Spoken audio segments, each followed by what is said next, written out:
Du jeune artiste et pas des moindres, puisque elle est architecte de formation, urbaniste et en plus elle est artiste plasticienne et elle fait alors des merveilles. Vous allez découvrir avec nous la technique de sable aussi qu'elle maîtrise alors à merveille. Bonjour, c'est Nesrine Shaba. Bonjour. Ça va?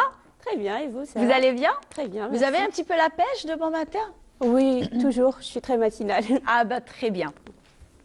Alors, on va dire, recevons aussi Nesrine Shaba. Alors, bonjour, vous êtes Bonjour. architecte de formation, vous êtes urbaniste aussi, mais aussi vous êtes artiste plasticienne et vous maîtrisez très bien une nouvelle technique, c'est une technique de sable.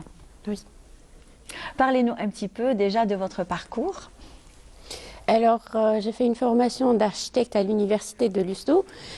En parallèle, je suivais des cours d'art à l'école des beaux-arts. Donc, ça a évolué en même temps. Donc, j'ai toujours été les deux à la fois. Mais Oui. après, je me suis lancée. Je me suis dit qu'il fallait partir à l'aventure, qu'il fallait vivre pleinement sa passion. Donc, j'ai commencé à faire des expositions un peu partout en Algérie. Donc, j'ai fait plusieurs villes avant de partir à l'international. Donc, après, j'ai représenté l'Algérie en Égypte au Salon international des arts plastiques. Et par la suite, je suis partie en France pour faire des études, pour améliorer encore ma technique et vraiment travailler à l'échelle internationale. Donc là-bas, j'ai fait plusieurs concours, j'ai exposé dans des musées, des galeries, voilà. Très bien. Alors là, c'est que vous nous avez ramené justement quelques tableaux. Ils sont où vos tableaux en fait? Là, ramené que j'ai ça ramené plus des sculptures parce que, en fait, je ne peux pas ramener la sculpture, c'est des grandes sculptures. Et du coup, j'ai ramené des photos. J'essaye à chaque fois de photographier pour immortaliser l'œuvre. Alors, on voit tout ce ça. qui est peinture, parce que maintenant j'en fais moins, je suis partie sur une nouvelle pratique. Là, par exemple, je faisais de la peinture avant. Et comme vous pouvez le constater, c'est fait avec des couteaux. Donc, je partais toujours, on sentait qu'il y avait une technique de sculpteur parce que je partais toujours avec des empattements, avec des couteaux, avec des spatules. Donc, il y avait toujours cette logique, une recherche d'aller vers le 3D, vers le relief. Donc, ça a été très logique de passer vers la sculpture. Très bien. Alors, pardon, vous vous placez où? Artiste plasticienne ou alors sculptrice? Je dirais plus, je resterai plus dans les généralités. Je suis plus plasticienne, mais j'aime bien la sculpture et je trouve que, en fait, ça m'intéresse de plus en plus.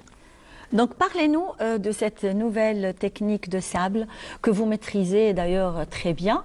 Alors, alors, on va montrer cette photo déjà à nos chers amis téléspectateurs, mais ce qu'on va voir maintenant, c'est une vidéo d'ailleurs de votre nouvelle technique. Alors, on envoie la vidéo, notre script Selma.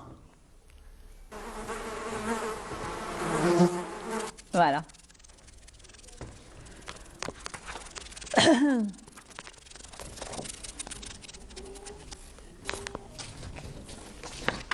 C'est ça.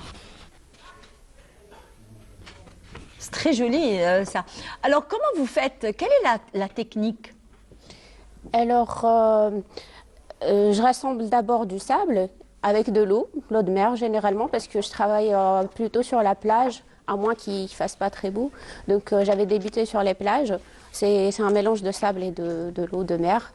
Et après, je commence à sculpter. Alors, au fur et à mesure, ça devient de plus en plus du modelage parce qu'il y a toujours des rajouts, il y a toujours des trucs que j'enlève et en même temps, ce va-et-vient de matière que je remets, que j'enlève. Très bien. Vous avez combien d'œuvres, on va dire, à votre actif? Je parle bien sûr des œuvres faites avec du sable.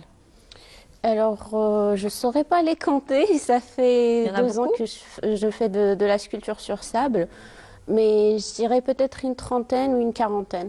Pourquoi avoir choisi le sable déjà? Parce que j'ai trouvé que le sable faisait un peu partie de mon identité, parce que j'ai grandi à Oran, sur les plages oranaises, on faisait des petits châteaux de sable quand on était petit. Oui. Et après, je partais avec des associations au sud de l'Algérie, donc c'est un endroit touristique, il y a plein de sable, on faisait des shootings.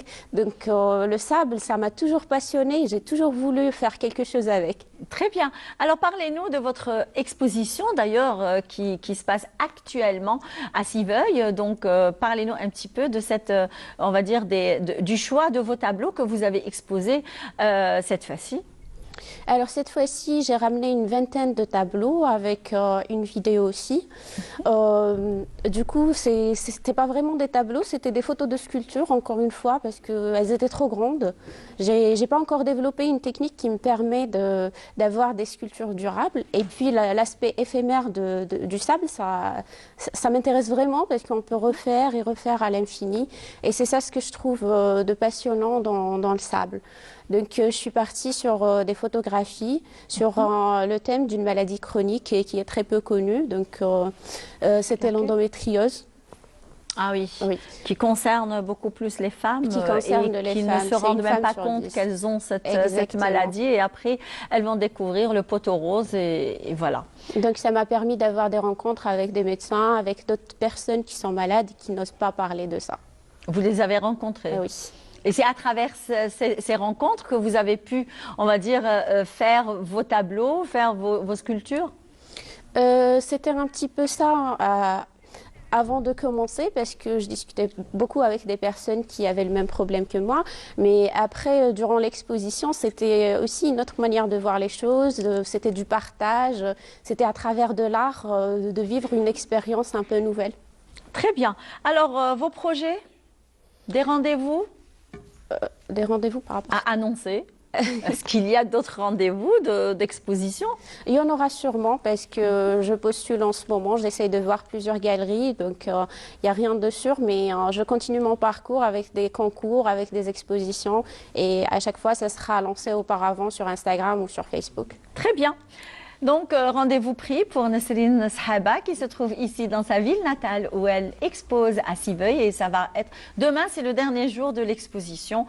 Donc, vous avez toujours le temps d'aller jeter un petit coup d'œil pour connaître un petit peu, connaître l'artiste à travers ses tableaux. Donc,